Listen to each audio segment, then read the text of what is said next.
This episode of Checking In With is sponsored by Pizza Packet. Enjoyed by millions nationwide, Pizza Packet provides portion-controlled, prepackaged spice and Parmesan packets. Made with only premium quality ingredients, Pizza Packet is the most convenient and most cost-effective way to provide added value to your customers. During these challenging times, every penny counts. Pizza Packet saves you time and money and is a much more hygienic and sanitary option over dirty shakers. Check out pizzapacket.com for all of your packaging needs. Welcome to a fresh new episode of Checking In. I'm Josh Keown, along with Pizza Today executive editor Denise Greer. Good afternoon, Hello, Denise. everyone. Hello, how are you? I'm happy to introduce today's guest, Doug Craig. Doug is the founder and owner of Dougie John's Pizza, and with 2 locations in Ottawa and Findlay, Ohio. It's great to have you on the show, Doug. How's it going? Oh, it's going good. I appreciate you guys inviting me on. Yeah, so the big question, how's it going? What's going on at Dougie John's? Can you fill us in? Yeah, actually, it's going great. We when we opened in 2017, we actually opened with carside pickup. So now that it's the new thing in pizza, we already knew how to do it. So our sales have done nothing but kind of increase through the pandemic, which, you know, it's people ask me how we're doing, and you almost feel bad to say we're doing really well, Right. But we are. So yeah, it's been going well. Yeah. So you're like a fortune teller, man. I just got lucky. Yeah, I know we had, you were in our conversation and we had actually talked about your carside program. Can you give, the operators out here some insights into, some of the things that you've learned with carside and some of the things that maybe will help, lessons that you've learned that would help them?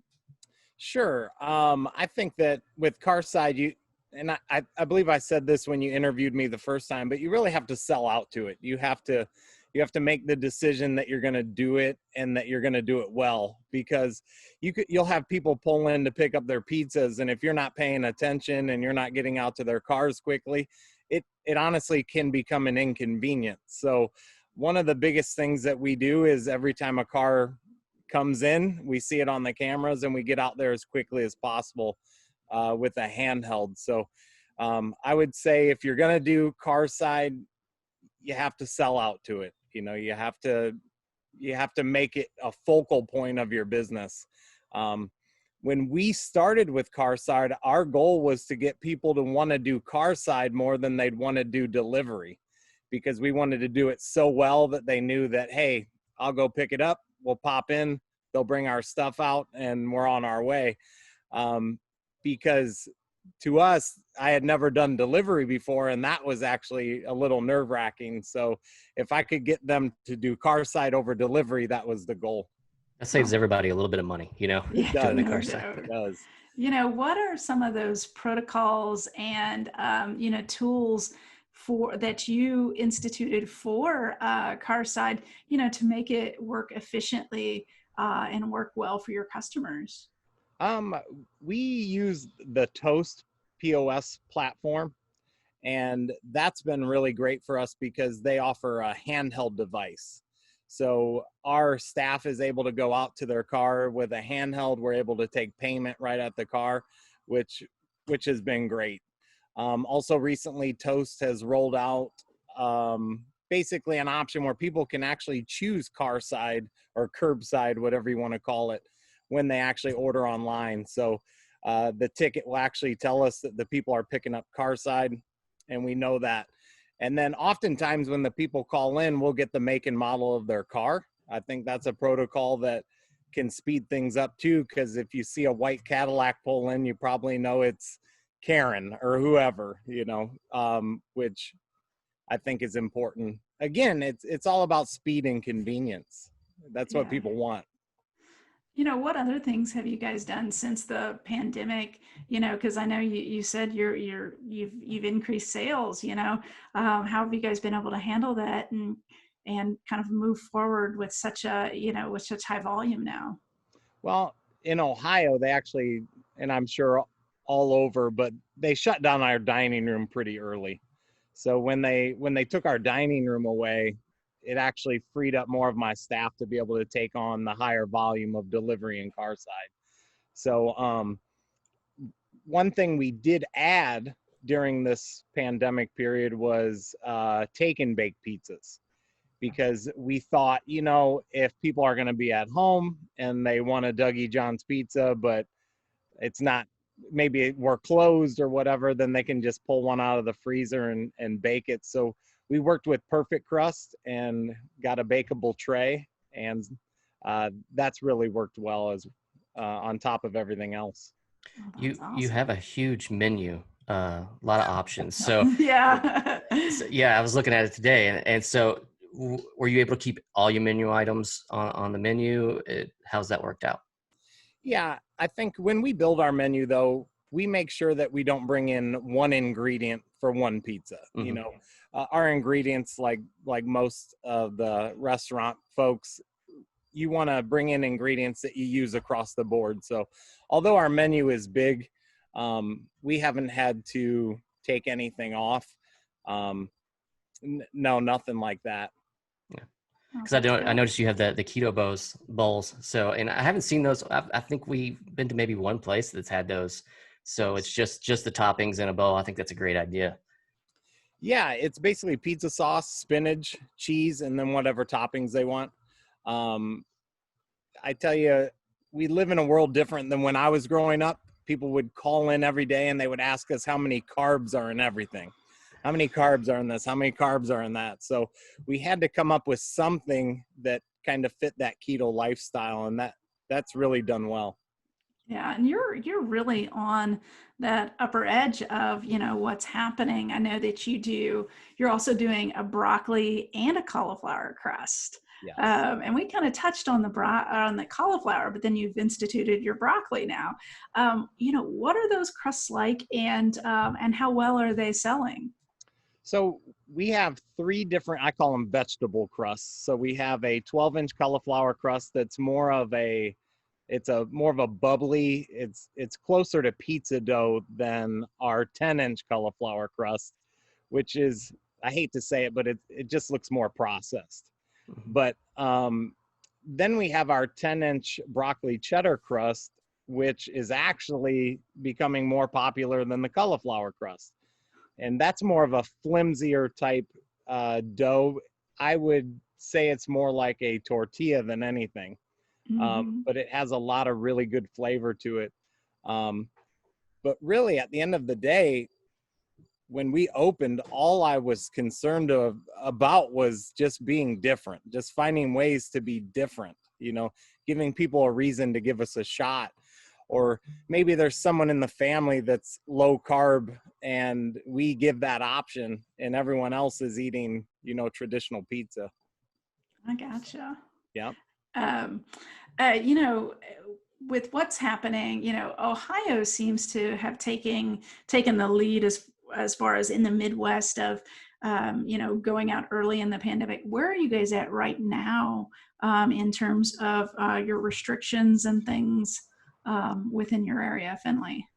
Sure. Right now, we're basically, everyone has to wear a mask. And you're going to see lower, you're not allowed to have as many people in your dining room. They have to be a certain number of feet apart, only a certain number of people at the tables. But I feel like Ohio has done a really good job of kind of rolling this out as far as how to, I think that they've kind of taken the lead on how to do it right, where it really hasn't hurt us that bad. From a dine-in standpoint, we have a patio, which a lot of people will choose to just eat on the patio. But I feel like all of the Ohioans understand when they come into a restaurant, they may be separated. If they come in as a group of 8, it might be 2 tables and they might be 4 feet apart from each other. So I feel like, again, that everyone in Ohio kind of understands before they get to the restaurant what it's going to be like. Yeah. Yeah, I think the first few weeks people were like, "Oh, this is no way to dine. This is no way to eat Right. food." But now I think everybody's kind of on board as far as that goes. Yeah, I definitely Yeah, think so. absolutely. The one thing we're hearing from folks is, sometimes there is that pushback on the mask. How are you able to communicate with your diners and communicate with your customers that yes, it is a mandate, and you have to wear it without having an escalation, I should say. Right. Yeah.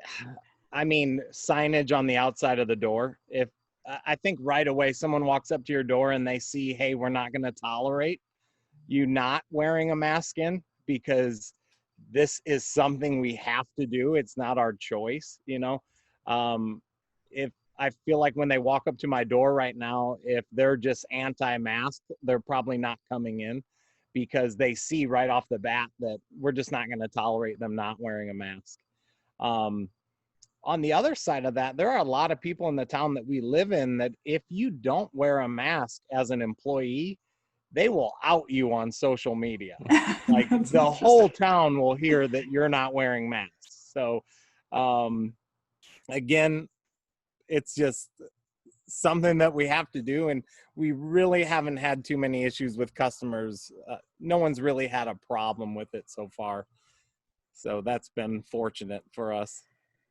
Yeah, I saw recently where you talked about like your low employee turnover. What are a few tips that you can offer other pizzeria operators on how to keep their employee turnover pretty low? And I don't mean to sound cliche here, but you really have to treat your people better than you treat your customers. Mm-hmm. And I'm very flexible on work schedules. I believe that we're very quick to give a raise to people that are doing a good job. And we don't stay open super late. So I don't have to have my employees there till 1:00 in the morning. And I do feel like I'm able to keep more people when, they're home by 9:00 at night or 9:30. But ultimately at the end of the day, it's just treating them well. I mean, and it doesn't hurt that I'm there a lot. You know what I mean? I can understand the more we grow, the more locations we get, the less involved I am in each location, that our turnover is probably going to get higher. But I listen, we listen. If there's a problem, we try to fix it. And we just do our best to treat people like they're important, which they are. So I know there's no real big nuggets there, but you just treat people good and they'll stay. Have you had to add staff since the pandemic began, or have you pretty much kept your staffing level about the same? It's been really, really cool for us. We haven't really hired anybody for over a year now because our staff is so consistent. I did bring on my 16-year-old son's best friend to do some dishwashing. But other than that, we kind of just hit copy and paste on our schedule every week, because we have the same people who want the same schedule, and we're very fortunate with that right now. Wow, you got that dialed in. That sounds amazing. For now, yeah. For now. Yeah. Let's switch gears real quick and talk delivery. You've had delivery from the beginning, correct? We actually, it was probably 4 months before we picked up delivery, but we've had it most of the time, yeah. And how much of your business is delivery? So, our delivery and our carry out, as far as our car side pickup, those combined make up about 90% of our business, even without a pandemic. Wow. So you're looking at about 45% delivery and 45% car side pickup. So those are very even with one another, which is great. And what's kind of crazy is I think there are still people in town that don't even realize that we deliver. So they do car side pickup still, just because they when we opened, we didn't for a little while, and now they probably just assume that that's all we do. But yeah, it's very even. At the end of every week, I look at it and I look at delivery versus car side pickup, and it's very even. Yeah, how about those efficiencies in delivery? You know, how have you guys been able to, you know, smash through so many tickets, you know, for delivery? Yeah, I think you have to limit how far you deliver. You know, we do about a 7-mile radius from our pizza shop, because you can't have someone leave on a delivery and come back an hour later. That just doesn't work out, right? But you also have to be really good at adjusting your times. There are times where it may take an hour before you get a delivery, and I think we're really good at selling people on picking it up, you know, because they'll say, well, how long is the delivery? And I say, well, delivery's an hour right now, but pickup's about 30 minutes, you know, and then they'll kind of move that way. But, and it comes down to staffing. You know, on a Monday, we don't need as many drivers as we do Thursday through Sunday. But yeah, I would definitely say adjusting times and, not trying to do too much. There's pizza shops in town that have lower reviews than ours, and a lot of it comes down to, well, it took too long for that delivery to get there, and by the time they got it, it was cold because they're delivering to a town next door, you know. So have you had any issues with your product supply chain? Has there been anything that you can't get, or have you seen prices go up in anything? Yeah, cheese has definitely went up. It's coming back down now, which is good. But I did just see on the news that there's a pepperoni shortage. I'm sure you guys know more about that than I do. Yeah, we were just talking about it this morning. I instantly called my rep for my food supply company, and he said that the pepperoni we use we're fine on right now. But I'm probably going to order about 300 pounds of it on Friday and just, you know, kind of store it away. So, because I definitely don't want to run out of pepperoni. I don't know how serious that is, but all in all, we really haven't had too many issues. We've had to sub a couple things like a garlic butter, but nothing major. Good. Well, that's good.